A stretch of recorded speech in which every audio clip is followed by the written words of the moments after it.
Essa live tão esperada hoje com o Ricardo Trajano. Então, o Ricardo já está aqui com a gente. Ricardo.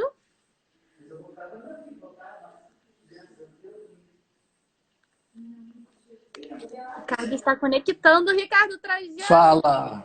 Olha só, boa noite. Tudo bem? Tudo bem? Obrigada, Ricardo.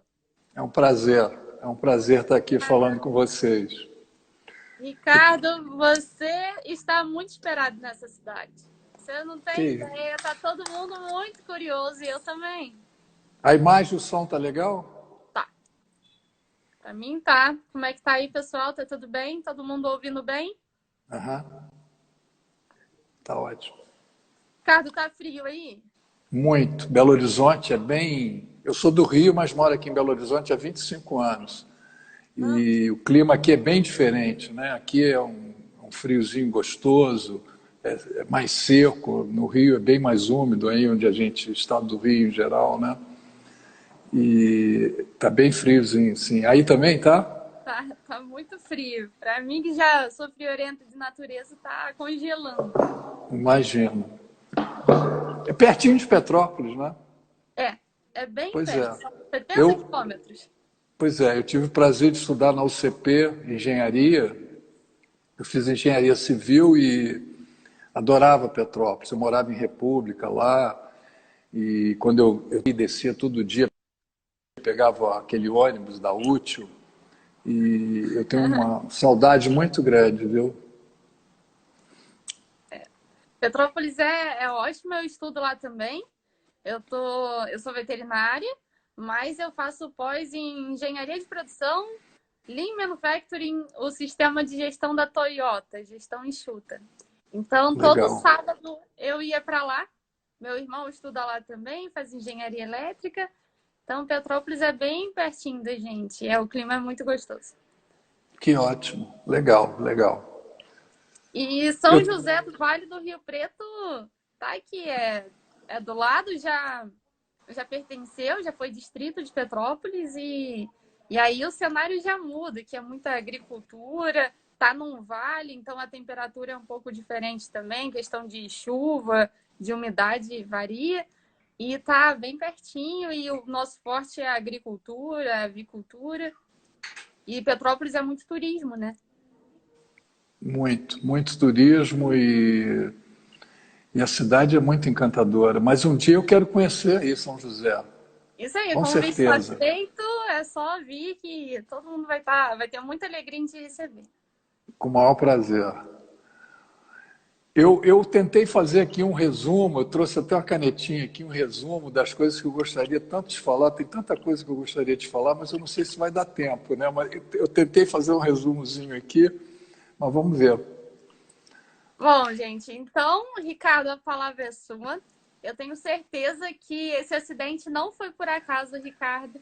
Aí eu entendo e imagino o quanto que ele te foi custoso e o quanto teve dor nessa história, mas eu tenho certeza que não é por acaso que você sobreviveu e que hoje, mais de 40 anos depois, você está podendo falar para o Brasil inteiro, para o mundo inteiro, em especial para São José do Vale do Rio Preto, uma cidadezinha de 20 mil habitantes no interior do Rio, mas é com muita alegria e muita gratidão que você está aqui. Muito obrigada por ter dado seu sim e estar aqui com a gente. É um maior prazer estar aqui conversando com vocês. Obrigada. Eu, na época, eu tinha 21 anos de idade, né, quando eu sofri esse acidente. Eu, a faculdade, que era a UCP, na ocasião, quando teve o acidente, no dia do acidente, eles fizeram, eu tenho guardado esse comunicado, pregaram lá no mural da faculdade da UCP, tinha uma tarja preta nesse comunicado, e dizia o seguinte: a Universidade Católica de Petrópolis comunica com pesar o falecimento do aluno do curso de engenharia Ricardo Trajano no desastre aéreo da Varig, ocorrido em Paris no 11 de julho passado. A primeira notícia, Meu, um passageiro sobrevivente nesse voo. Então, era um Boeing 707 da Varig, que partiu do Rio de Janeiro, faria uma escala em Paris e chegaria ao seu destino, que era Londres. Era a minha primeira viagem para fora, era o meu sonho conhecer Londres. E os jornais já tinham publicado a notícia, rádio, televisão, e foi essa notícia que a minha família recebeu. Foi uma tragédia. 123 mortos, e era desesperador, porque meu pai, coitado, já estava encomendando meu sepultamento, e a minha mãe, por motivos não racionais, não acreditava. Não acreditava que eu tinha morrido. Eu costumo dizer que eu estou no lucro e no crédito da vida há muitos anos. Mas eu não apenas sobrevivi, sabe, Ju? Eu comecei a pensar muito sobre a vida, sobre os meus relacionamentos e principalmente nos valores de vida. O meu sonho, como eu falei antes, eu era estudante de engenharia, eu tinha sido atleta minha vida, minha adolescência, eu fui nadador do Flamengo, joguei basquete no Botafogo, isso me ajudou muito. E eu era músico também, eu tocava, eu gostava de rock and roll, e Londres naquela época era a meca do rock and roll. Então o meu sonho sempre foi querer conhecer Londres. Imagina Londres naquela época, década de 70. Eu queria ver aquelas figuras ao vivo e a cores, porque Rolling Stones, Beatles já tinham terminado, mas enfim, outras bandas. Então eu, aos 21 anos de idade, era férias lá na UCP, eu juntei meu rico dinheirinho, eu trabalhava já, e naquele tempo era muito caro você viajar, e entrei numa agência da Varig e saí de lá com o meu sonho, com a minha paixão realizada. Sonho, paixão, é aquela história, né? Não sei se você concorda, mas sempre quando nós somos apaixonados por alguma coisa, por alguém, por algo, parece que a vida ganha um sentido maior, né? Ela nos faz mover, é impressionante. Então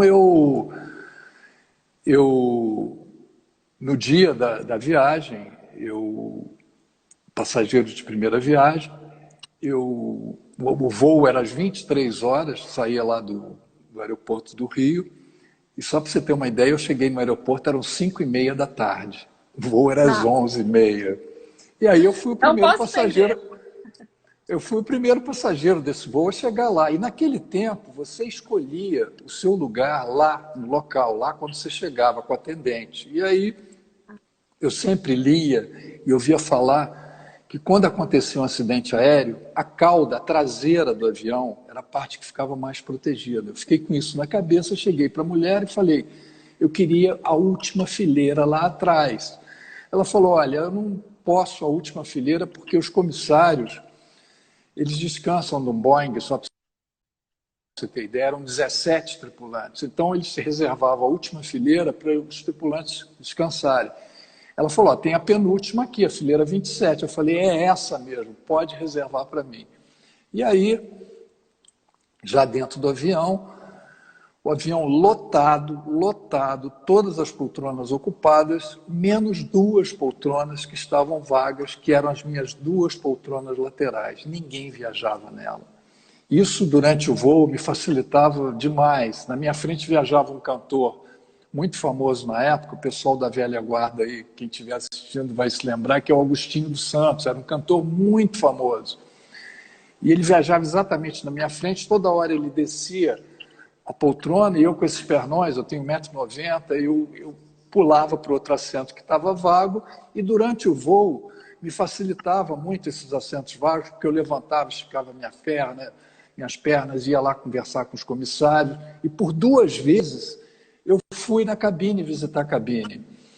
E naquele tempo você podia visitar a cabine, e nessas idas e vindas eu conheci uma menina que foi lá atrás conversar comigo, de nome Rita, mais tarde eu até vou falar sobre ela, tinha 19 anos, uma graça menina, conversamos horas, ela também ia para Londres, voltou para o lugar dela, voo normal, eu já ansioso, querendo chegar a Londres, só que ele tinha que fazer uma escala em Paris, e faltando cerca de 5 minutos para chegar em Paris, o avião já estava em procedimento de descida, isso ele devia estar, faltando 5 minutos, ele devia estar ainda uns 2.500 metros de altitude, sabe?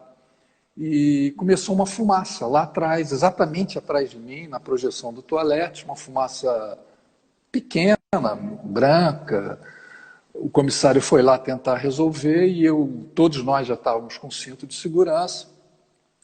E eu, por puro instinto, saí do meu lugar, já conhecia bem o caminho, já tinha ido lá umas 2 vezes, falei, não vou ficar aqui, e fui andando para frente. Todos os passageiros permaneceram sentados. Quando eu cheguei lá na frente, tinha um comissário-chefe falando para os passageiros ficarem tranquilos, permanecerem com cinto. Quando ele me viu, ele me deu uma bronca. Falou, pô, garoto, o que você está fazendo aí em pé, cara? Volta imediatamente para o seu lugar. É proibido você ficar aqui. Você não está vendo que o avião está chegando? Porque lá não tinha o menor sinal de fumaça. Ô, Ju, eu olhei para a cara dele, assim, em fração de segundos. As coisas que ele falava comigo ecoavam no meu ouvido, não fazia o menor sentido. Foi muito rápido. E aí quase que eu atropelei e continuei. Olha, foi uma intuição, um impulso e com certeza uma força divina fez com que eu continuasse a andar para frente sem jamais pensar em voltar para a minha poltrona. Na verdade, o Dalai Lama fala uma coisa muito interessante, sabe? E uma frase muito interessante que ele fala aprenda as regras e quebre algumas. E, na verdade, foi isso que aconteceu comigo. Quando eu cheguei lá na frente, os comissários, tinham 2 comissários em pé, encostados na divisória da cabine, estavam a uns 2 metros do meu lado, e já estavam apavorados, gritando, porque a fumaça ela foi muito rápida, ela já tinha tomado conta de todo o avião. E era uma fumaça negra, preta, densa, tóxica, parecia fumaça de pneu queimando, e virou uma câmara de gás o avião. Foi envolvendo todos os passageiros sentados nas poltronas, a fumaça foi envolvendo, sem que eles tivessem nenhum poder de reação. Uma respirada já te paralisava, a segunda, a terceira, você morria. E aí eu, do lado dos comissários, não enxergava mais os comissários. Tinha uma parede já de fumaça, percebi que eles tinham parado de gritar, provavelmente estavam morrendo, e eu fiquei encostado também na divisória da cabine, não enxergava um palmo na minha frente, parecia que estava debaixo da terra, e aí nesse momento, Ju, me veio a sensação da morte, me veio calma, não sei de onde, e me veio a sensação da morte, veio um filme na minha cabeça, eu me despedindo da vida, minha família, meus amigos, um filme muito rápido, e senti literalmente a morte me abraçando, literalmente, a morte me abraçando. E aí, nesse momento, o avião perdeu muita altura, inclinou muito, porque ele estava procurando um lugar para pousar, parecia que ele ia embicar na terra. Eu caí de bruços, fiquei caído, deitado. E dentro da cabine, a fumaça já tinha invadido a cabine, eles não enxergavam mais os instrumentos, abriram as janelinhas, pilotaram com o avião com a cabeça para fora, e perceberam que não dava tempo de chegar no aeroporto, embora faltasse 5 minutos. O avião poderia explodir no ar. E as máscaras de oxigênio, eles não desceram as máscaras, porque o duto que alimentava as máscaras, o duto de oxigênio, foi invadido pelo fogo. E aí virou um maçarico, oxigênio com fogo, aquilo se alastrou. E aí eles conseguiram fazer um pouso de emergência numa plantação de cebolas. E aí conseguiram fazer o pouso. Assim que eles fizeram o pouso, eles ainda percorreram uns 500 metros, pegaram várias árvores, eu ainda estava acordado, foi um barulho ensurdecedor. E eu ainda fiquei 10 minutos ali dentro daquela fornalha, e o teto todo do avião, assim que ele parou, o teto todo, aquela fuselagem, aquelas placas, foi caindo em chamas em cima de todas as pessoas, carbonizando as pessoas. E uma dessas placas caiu nas minhas costas, eu não senti, ainda fiquei lá 10 minutos esperando os bombeiros chegarem. Esse livro aqui, chama Caixa Preta, que é do Ivan Santana. Essa foto aqui do livro, sobre o meu acidente, mais 2 outros acidentes, é do meu avião. Deixa eu abrir aqui para ver se dá para ver melhor aqui o avião, tá vendo? Meu Deus. Não tem como sobreviver. E aí, eu só queria abrir um parênteses, antes de contar a chegada dos bombeiros. Há cerca de 8 anos atrás, eu encontrei com um amigo meu de infância, que eu não via tinha muito tempo. Esse amigo, ele sempre teve um lado espiritual intenso. Ele lê muito, ele escreve muito, ele é um sujeito fora da curva. E encontrei com ele na rua, no Rio. Puxa, Ricardo, quanto tempo, ele fez a maior festa, falei de você semana passada, eu queria saber de você uma coisa. O que você fez naquela situação que você estava lá, aqueles momentos seus de aflição, como é que você fez? E aí eu falei para ele exatamente o que eu falei há pouco para vocês. E no final eu disse para ele, puxa, eu senti a morte me abraçando, cara. Senti. Ele esperou acabar de falar, Ju. Eu me lembro como se fosse hoje. Ele colocou a mão no meu ombro, falou, Ricardo, não era a morte te abraçando, cara. Era a vida te protegendo. Eu dei um abraço nele, tão emocionado. Eu falei, cara, eu fiquei esses anos todos da minha vida pensando que era a morte me abraçando. Você vem aqui e me derruba, me fala a pura verdade. Era o meu anjo da guarda, era a mão de Deus ali, me ajudando naquele momento. Como é que eu não percebi isso? Foi tão emocionante. E aí, voltando ao acidente, voltando aos 10 minutos depois, os bombeiros chegaram, eu ainda estava dentro daquela fornalha toda, só que meu corpo estava em frente àquela porta que sai da frente do avião. Os bombeiros subiram a escada, viram que eu estava vivo, atrás de mim tinham outros comissários mortos, me puxou, me colocaram no helicóptero e minutos depois eu estava chegando no hospital. Essa foto aqui, o bombeiro me deu essa foto aqui é a escada que eles colocaram e meu corpo estava ali em frente a essa porta, estirado lá dentro. Nossa. E aí, chegando no hospital, eu cheguei sem roupa e me confundiram com um comissário, meu porte físico, eu era grande, moreno, era parecido com uns comissários que chamava Sérgio Balbino. Então, a primeira notícia é que eu era o Sérgio Balbino e o Ricardo tinha morrido. Então, essa foi a primeira notícia para o Brasil, minha faculdade comunicando meu falecimento, meu pai encomendando sepultura, e minha mãe era a única que não acreditava. E as pessoas iam lá em casa, um ambiente péssimo, e os meus colegas falando assim, coitada da mãe do Ricardo, não quer cair na real, o Ricardo morreu. E aí, nesse período que eu fiquei 30 horas em coma, eu pedi uma folha de papel, uma caneta, e com a letra com muita dificuldade, com a letra tremida de criança, eu escrevi o nome do meu pai, meu telefone, meu nome, endereço. Eu psicografei esse bilhete. Eu chamo esse bilhete, está até aqui também, com muito carinho, de meu atestado de vida.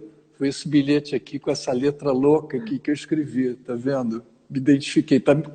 Vocês estão lendo o inverso aí, mas enfim, só para vocês terem ideia. Totalmente. E aí os caras pegaram o meu bilhete, foram na lista de comissários, eu era um tripulante, e não achavam o meu nome.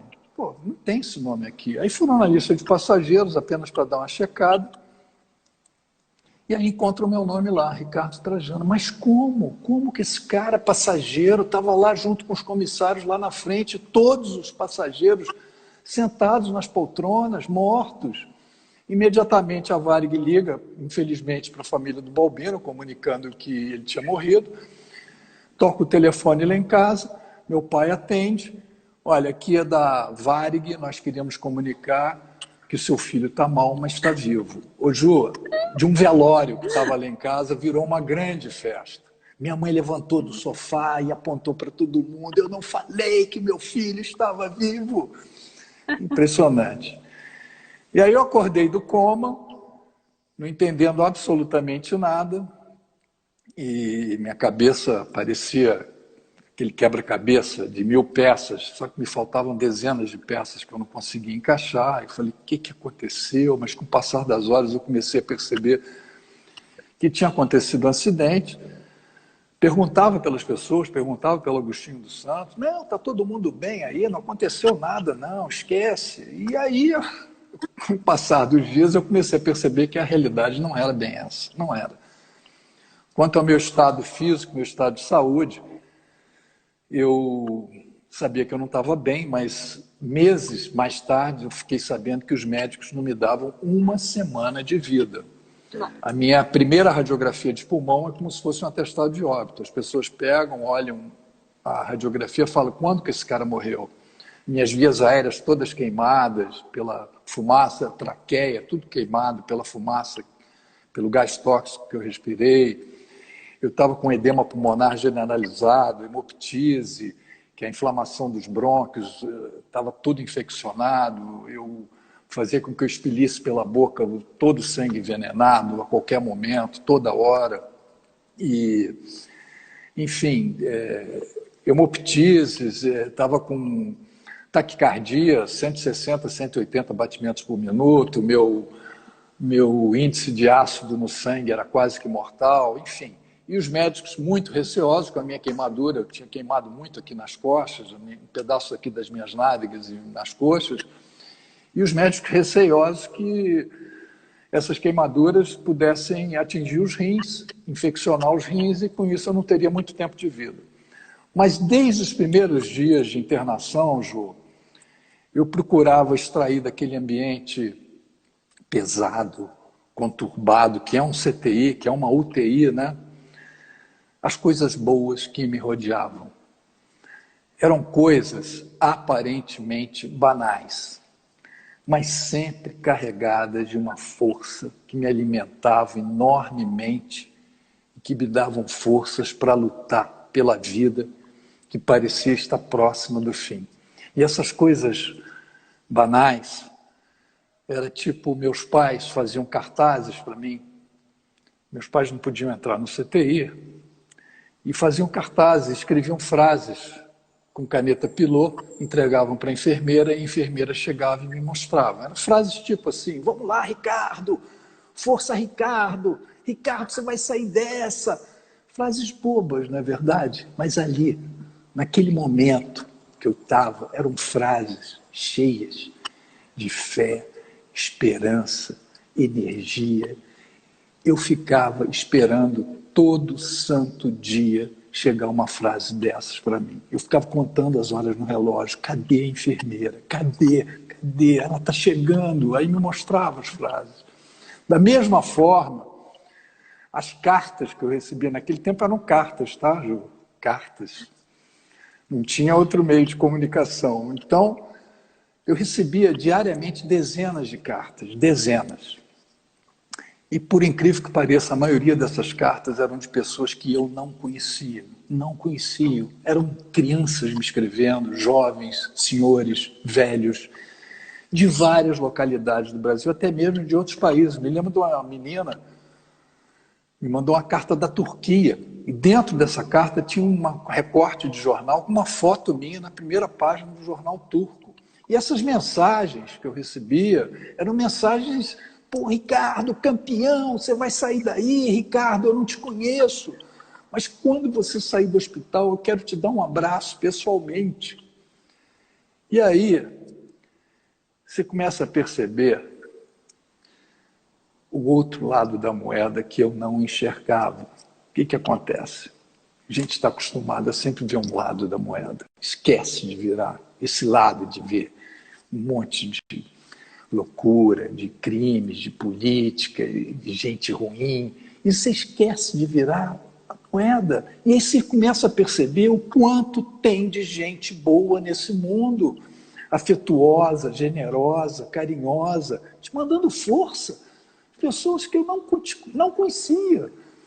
E eu coloco essa moeda, eu me lembro muito desse amigo meu, que eu encontrei com ele há 8 anos atrás, e que ele me mostrou o outro lado da moeda, que eu ficava pensando que era a morte me abraçando. Ele chegou para mim, me desmontou, só faltou falar assim, Ricardo, vira do avesso, cara, está aqui, não era a morte te abraçando, era a vida te protegendo, era a mão de Deus. Enfim, eu pegava todas essas cartas, tirava dos envelopes e fazia uma pilha desse tamanho, uma carta em cima da outra. E transformava isso num grande livro. Eu lia, relia cada carta dessa todo santo dia. Você não acredita o quanto isso me fazia bem, não só espiritualmente, mentalmente, mas fisicamente também. Era o meu alimento. Da mesma forma também, as fitas cassetes eram fitas que tinham antigamente de você escutar música, você gravar mensagem. E essas fitas cassetes, amigos meus me mandavam dezenas de fitas para mim e um enfermeiro me emprestou o gravador cassete, mas eu estava no meio do CTI, e não conseguia. Eu pensava assim, gente, como é que eu vou ouvir essa música? Como é que eu vou fazer? E aí eu tive a ideia de pegar um estetoscópio e colocar ele e fazer dele um fone. E ficava ouvindo. Essa foto aqui eu já estava melhor. Eu peguei o estetoscópio e colocava na boca do gravador e ficava ouvindo. E ficava ouvindo as músicas, meus amigos mandando mensagem. Gente, aquilo era uma loucura. O quanto isso me fazia bem. Eu só lamento não ter patenteado esse meu invento, né? Porque na década de 70 eu fui inventor do Walkman hospitalar. Com certeza. Mas de todas essas coisas que eu acabei de falar, e volto a repetir, aparentemente banais,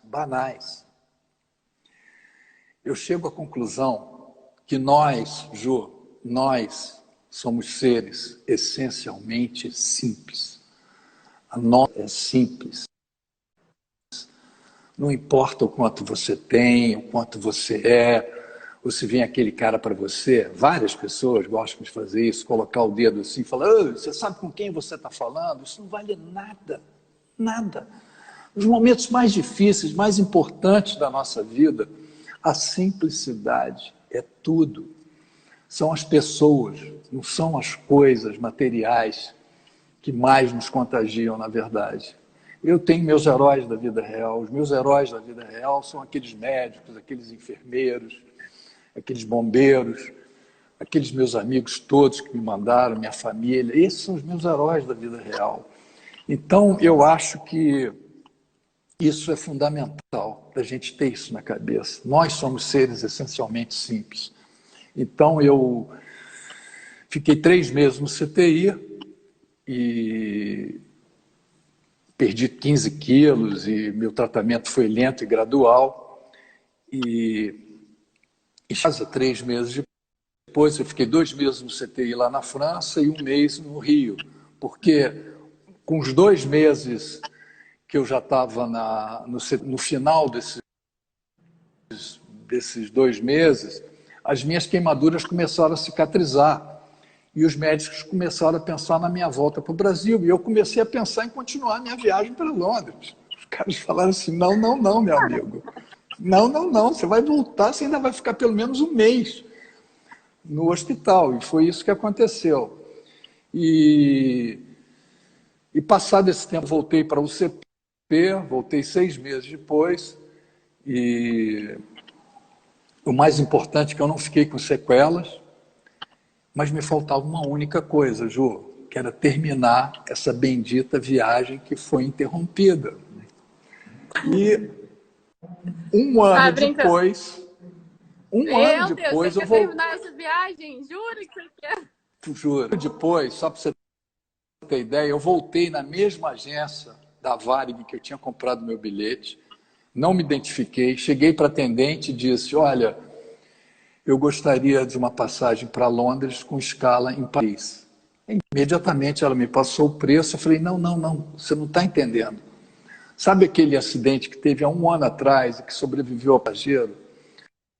Pois é, esse passageiro sou eu. Deixa eu te falar uma coisa, eu paguei para a Varig cash, eu paguei à vista, com o maior suor, minha passagem ida e volta, não cheguei nem na primeira escala da ida. Você não acha que a Varig tinha que me dar outra passagem? Ela regalou os olhos, me deu um abraço super carinhoso. Eu sei que minutos depois eu já estava com a passagem no bolso. A Varig me deu essa passagem. E aí, no dia do embarque, embarquei com um grande amigo meu, Maurício Valadares, tem um programa até no Rio, na rádio, chama Ronca Ronca, vale a pena vocês assistirem. A Varig soube que nós íamos embarcar e nos concedeu um upgrade, uma primeira classe. Primeira classe naquele tempo na Varig era top, né? Eu nunca tinha entrado na primeira classe, e aí antes do avião levantar voo, eles serviam lá para a gente uísque, caviar, champanhe, vinho, e a gente tomando todas lá. E aí, quando o avião decolou, subiu, o Maurício já meio calibrado, falou assim para mim: "Ô Ricardo, é o seguinte, cara, se você daqui for até o banheiro, eu vou atrás de você." Foi muito engraçado. Mas, Ju, de todas essas coisas que eu estou falando, por incrível que pareça, você vai me chamar de maluco, né? Você já me chamou de cara doido. Um ano depois entrou na agência para pedir outra passagem.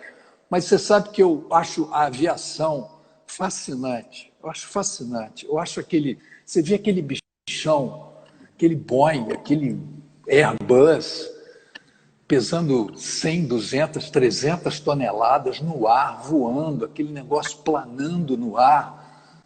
É fascinante aquilo. E aquela cabine de controle, aquele cockpit ali deles, aqueles instrumentos, aquilo ali é uma loucura.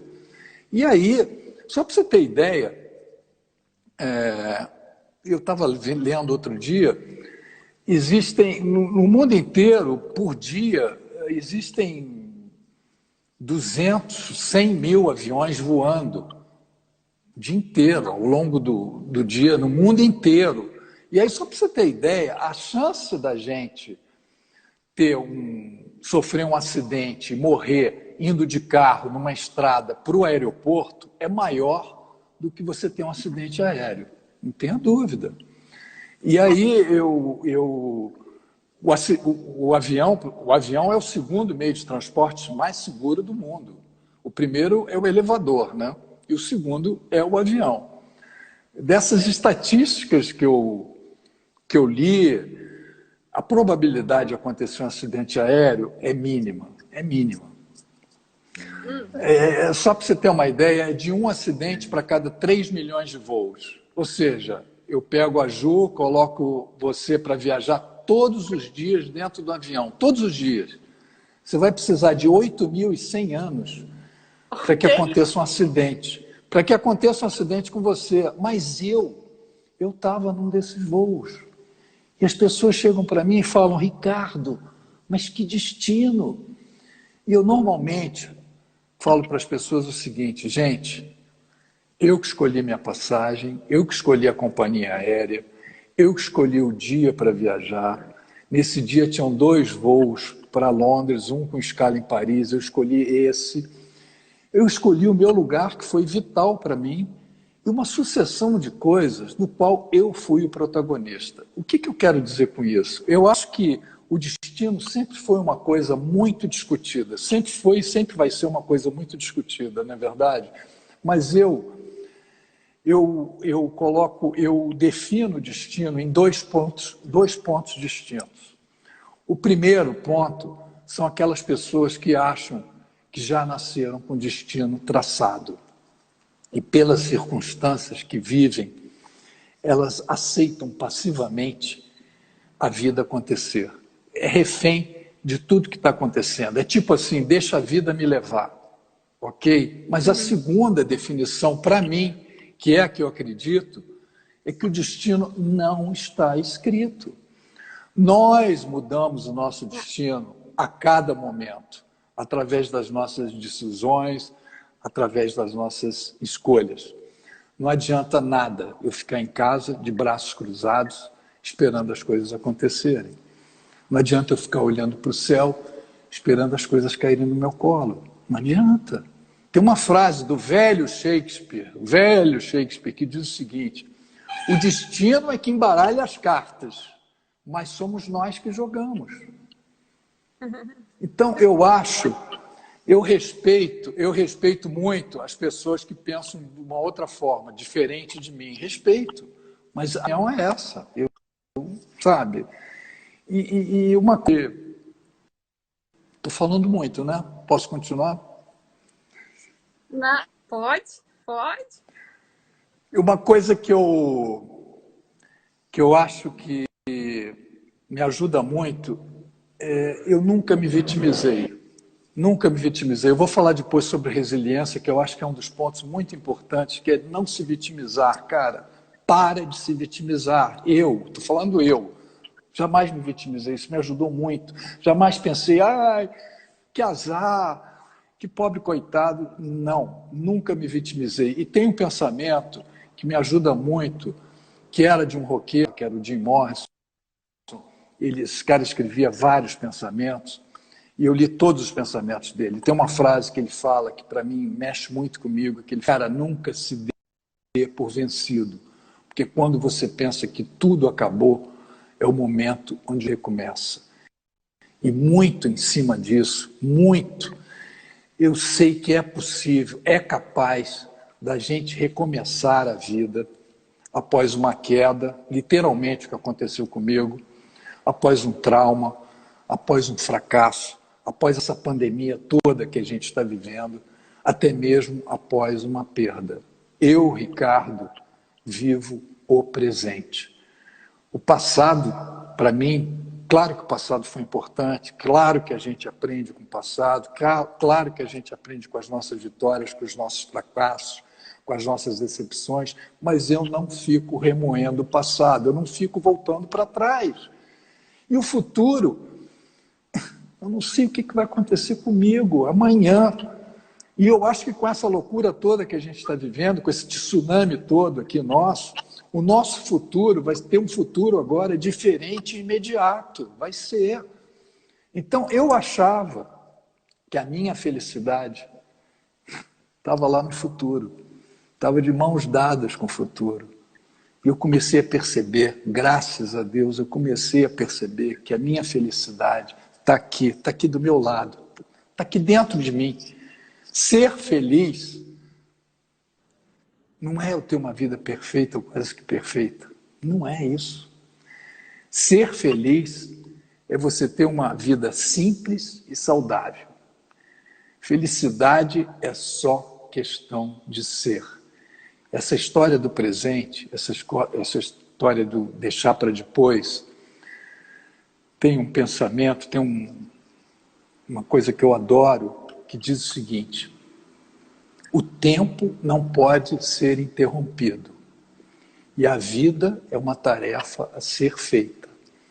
Quando vemos, já são 18 horas, quando vemos já é sexta-feira, o mês já terminou, o ano acabou, já se passaram 20, 40, 60 anos. E quando vemos, nos damos conta de ter perdido um amigo,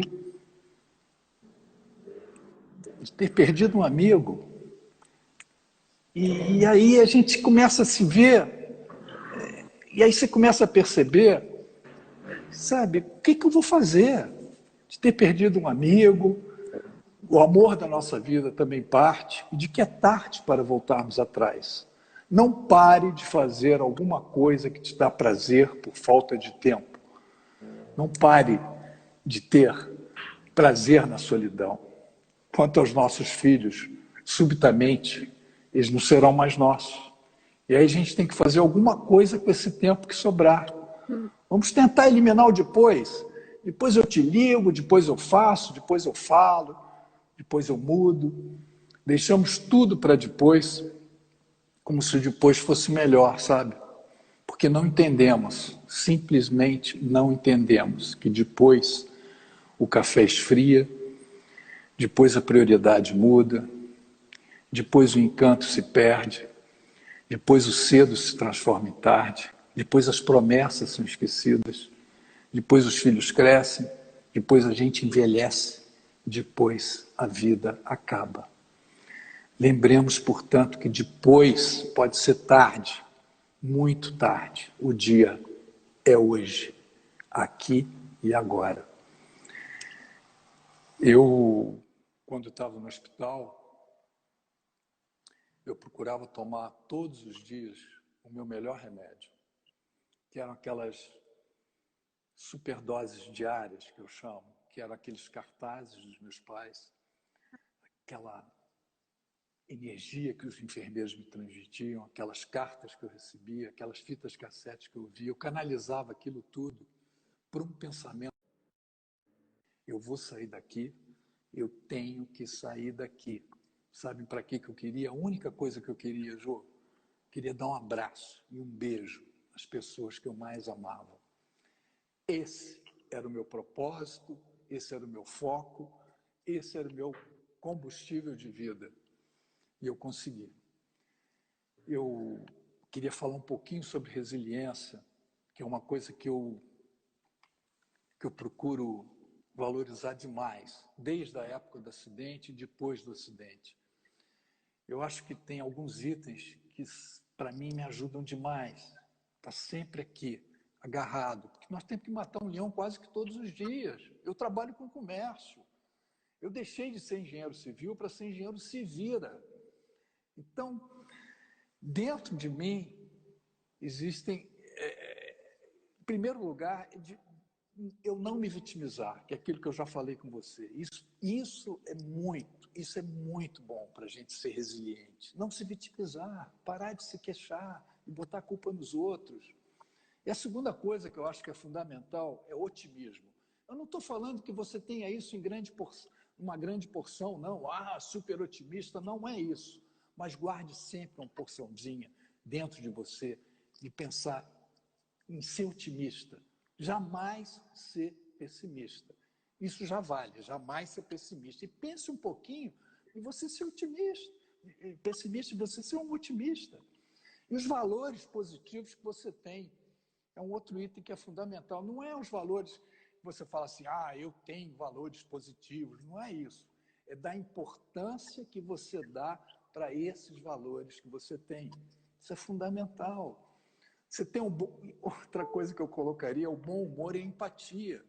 Gente, eu quando estava no hospital, aquela turma de enfermeiros, era uma turma de gente nova, eles chegavam para mim com um bom humor e com uma energia, que aquilo me contagiava tanto, mas tanto, que eu comecei a aprender. Eu falei, gente, eu tenho que ser um cara bom-humorado o tempo todo. Tudo bem, você não precisa ser o tempo todo ter esse bom humor, mas guarda a mesma porção que você tem para o otimismo, guarda para você ter o bom humor e para você ter empatia com as pessoas. Esse bate e volta com as pessoas que a gente tem que ter é fundamental. A energia que você sente do sujeito, que é boa para você, sabe? Continue a ter essa empatia com as pessoas. E a autoconfiança. Eu finalizo com a autoconfiança, que é de você acreditar na gente, acreditar nas nossas crenças, enfrentar os nossos desafios, principalmente agora que a gente está passando por isso. Eu acho que, por muito menos, a gente desiste das nossas metas, não é verdade? Desiste. Temos que encarar essas mudanças e essas dificuldades por tudo que a gente passa como se fosse uma oportunidade. Tem que pensar dessa forma. E eu colocaria ainda uma pitada em cima de tudo, aquela canelinha em cima, de sermos ousados. Ousados, gente. Ousadia para podermos criar, ousadia para a gente empreender as nossas ideias e tocar essa vida. Eu acho que nós temos que valorizar o trabalho que nós temos hoje. É claro que tem pessoas que perderam o trabalho, estão desempregadas, mas não desistam, gente. Não desistam. Não desistam. Vocês vão conseguir foco, propósito. E as pessoas que estão no trabalho, eu procuro dizer para a gente valorizar o trabalho que nós temos. Nós temos hoje, principalmente hoje, que nos reinventar. Vamos ter que nos reinventar diariamente. E eu que trabalho com comércio, eu sempre falo que a gente tem que reinaugurar diariamente as nossas coisas. E sempre fazendo essas coisas com paixão. Paixão é aquele motorzinho que eu falei lá atrás, sabe? Parece aquele motorzinho que faz com que a gente se o tempo todo, sabe? E eu acho que isso é fundamental. As pessoas, às vezes, eu falo, cara, para de ficar trabalhando aí pesado, procura trabalhar pesado por trabalhar apaixonadamente, cara. Você vai ver que você vai trabalhar muito mais leve. Isso não quer dizer que você vai trabalhar menos tempo, não, mas você vai trabalhar mais suave. Você vai conseguir matar os seus leões, que nós temos que matar todos os dias, com mais tranquilidade, sabe? Agora as pessoas falam, mas eu não consigo trabalhar o tempo todo apaixonado pelo trabalho. Claro, eu não sou apaixonado o tempo todo pelo que eu faço, pelo comércio, por essas coisas que eu trabalho, mas eu acho que nós temos que amar, são os resultados. A gente tem que ter propósito para isso. E eu acho que isso é fundamental também, a gente que convive com as pessoas no meio do trabalho e tudo, da gente poder ter você trabalhar como se fosse um velcro, sabe? Aquele velcro que une, de você ter engajamento, na verdade. Esse velcro, para mim, é sinônimo de equipe. E equipe, eu só vou dar um exemplo na época que aconteceu comigo. O que adiantaria eu ter tido aquelas atitudes todas que eu tive no avião se não fosse a equipe dos pilotos, a equipe que estava dentro da cabine, de fazer aquele pouso de emergência? Se não fosse isso, eu não estaria aqui. O que adiantaria se não fosse a equipe dos bombeiros de me resgatar lá dentro daquela fornalha? Se eu continuasse ali dentro, eu ia morrer. O que adiantaria se não fosse a equipe dos médicos que sempre me acompanharam, dos médicos, dos enfermeiros, o tempo todo? Então, eu acho que trabalhar em equipe é fundamental. Trabalhe sempre com os melhores. Exceções, é claro que sempre vão existir. Vão existir aquelas pessoas que nasceram de mal com a vida, aqueles eternos pessimistas, aquelas pessoas que se adoram vitimizar, que adoram colocar a culpa no vizinho, né? Agora, eu sinto muito, essas pessoas jamais vão poder trabalhar em equipe, muito menos de liderar alguém. E aquelas pessoas que adoram colocar o dedo, que eu falei lá atrás, você sabe com quem você está falando, avisa para elas que elas não levam nada dessa vida, nada, muito menos a sua arrogância. Nós vivemos num grande palco, isso aqui que a gente vive. Nós somos os atores o tempo todo. Eu ia adorar se tivesse 2 atos, um para a gente poder ensaiar, outro para a gente poder interpretar, mas a cortina da vida, ela só se fecha uma vez. E acabou o espetáculo. A nossa edição é limitada. Eu tenho uma coisa que eu até tinha anotado aqui, de uma médica psiquiatra, que é a doutora Ana Beatriz Barbosa, em que ela fala o seguinte: qual o sentido da nossa vida? Qual que é o sentido da nossa vida? É ter família? É ter filhos? É ter um trabalho? Beleza. Mas isso não é o sentido da vida. Isso é um meio que a gente tem para chegar ao sentido da vida. O sentido da vida é a gente que faz. É a gente que faz. Dar sentido à vida é lembrar que nós estamos aqui não para sermos satisfeitos o tempo todo, não para sermos alegres o tempo todo. Nós estamos aqui para poder evoluir. E para poder evoluir, nós temos que sair dessa zona de conforto. E essa evolução é uma evolução espiritual. Eu não estou falando de religião, não. Eu estou falando de espiritualidade.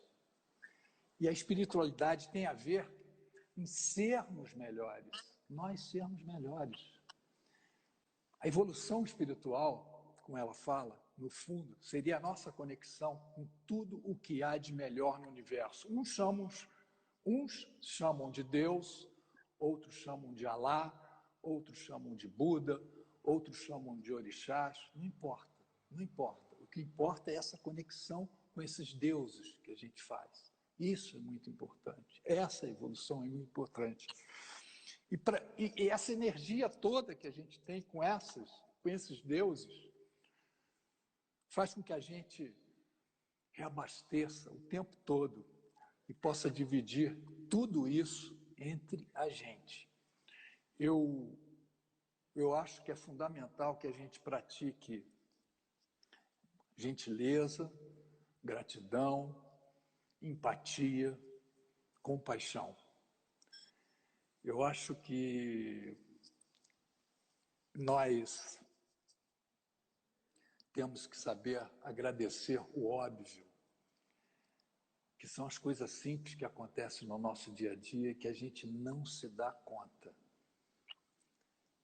Eu acho que nós temos que ser gratos. Gratidão é fundamental. Ser grato às pessoas, ser grato à sua família, ser grato aos seus amigos, ao seu trabalho e principalmente grato às pessoas mais humildes que estão ao seu redor, as pessoas mais humildes que você conhece. Eu procuro falar, eu penso muito em andar sempre aqui dentro do meu peito com a chave da energia que está ligada aqui no meu peito. É um disjuntor que eu tenho aqui dentro de mim, imaginário, que é aquele disjuntor que está sempre ligado no on, nunca no off. E a chave dessa energia que está sempre ligada aqui no on chama gratidão. Eu acho isso fundamental. Que legal. Meu Deus. Meu Deus, Ricardo, você deixa a gente sem palavras. Tá todo mundo chorando aqui. Que isso. Eu acho que a gente tem que pensar dessa forma, gente. O que a gente está vivendo hoje,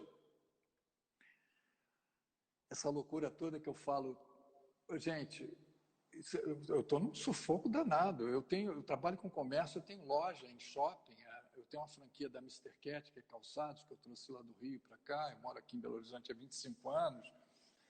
O shopping está fechado desde 19 de março. Eu vivo dessa loja, eu não tenho outra fonte de renda.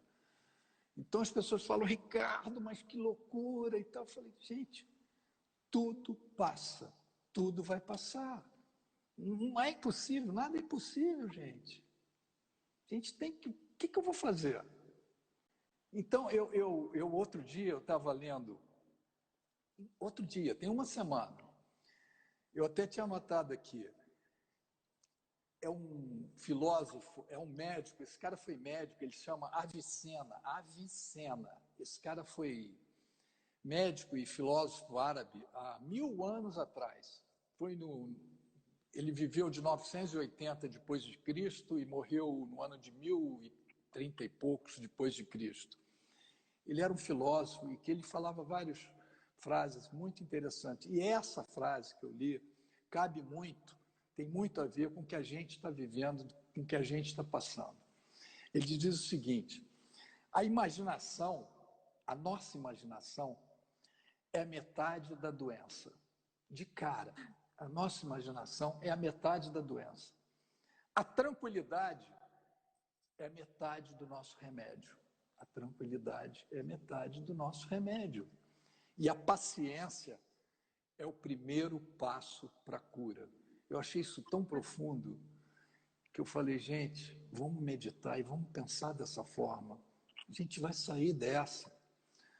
Eu acho que é fundamental. A galera toda de São José do Vale do Rio Preto, eu acho que tem que pensar dessa forma também, sabe?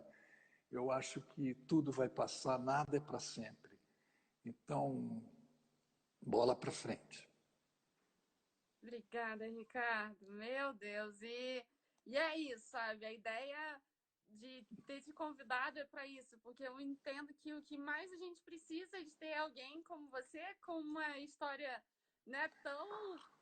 tão surpreendente e que sobreviveu e está aqui e superou. Eu acho que essa superação, a resiliência, a gratidão são as primeiras palavras que tem que estar na nossa cabeça quando a gente acorda, né?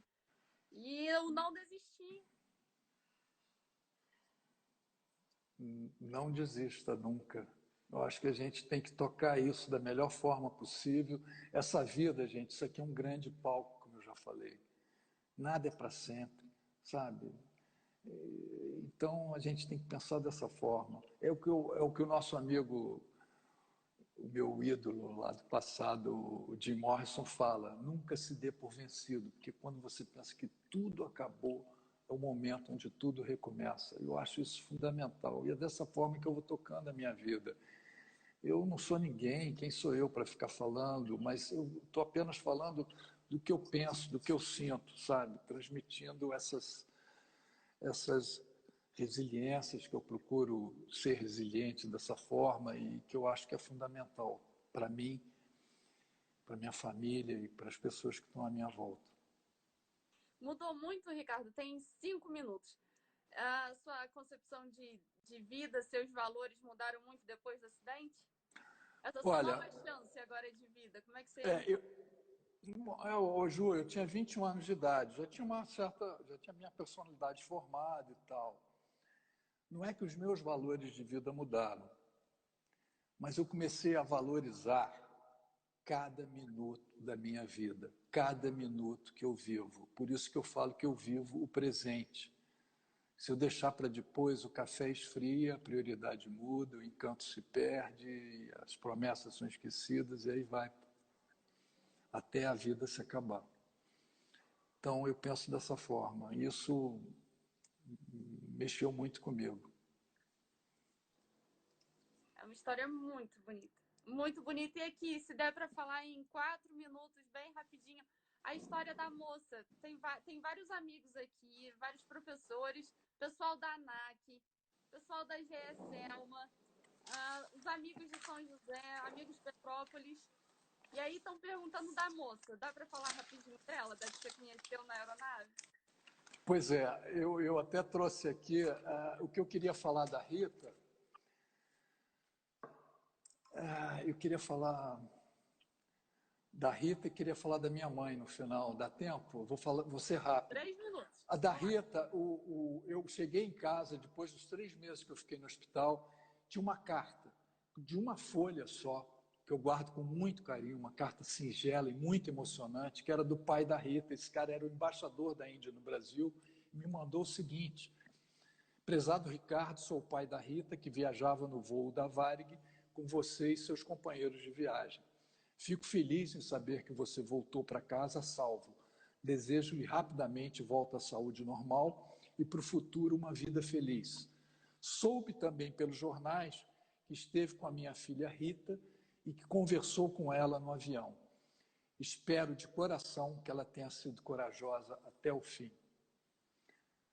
Isso me desmontou completamente. Isso para mim é muito emocionante. E para encerrar, eu queria falar rapidamente da minha mãe, da minha velha guerreira. Minha mãe morreu aos 96 anos de idade, há 3 anos atrás. Ela morava no Rio, morava em Belo Horizonte. E os últimos 2 meses ela ficou no hospital. E eu sempre que podia ia visitá-la. E uma das últimas vezes que eu fui visitá-la, fui saindo do quarto, dei um beijinho nela, ela falou: Ricardo, não vai embora não, eu quero falar uma coisa para você que eu nunca falei na época do acidente. Eu falei: mas o que foi, mamãe? Na época, quando não te dava uma semana de vida, eu ficava com seu pai no hotel, nós íamos te visitar todos os dias no hospital, tinha que arrancar o seu pai do hotel, seu pai chorava o tempo todo dentro do quarto, e nós pegávamos o metrô, e assim como que nós saltávamos no metrô, nós tínhamos que fazer uma longa caminhada até o hospital.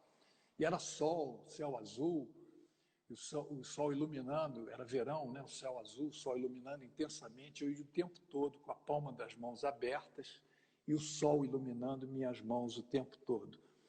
Quando eu chegava no hospital, fechava minhas mãos e, chegando mais próximo de você, abria e transmitia toda essa energia para você.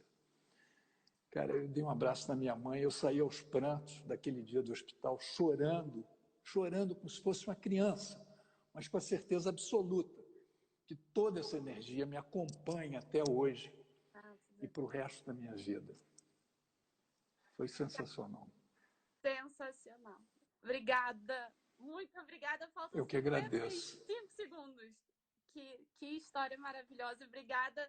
E eu acho que não Obrigado. dá para levar a vida da mesma forma que levava 1 hora atrás. Não dá para levar a vida da mesma forma. Você mudou a vida de muita gente nessa 1 hora.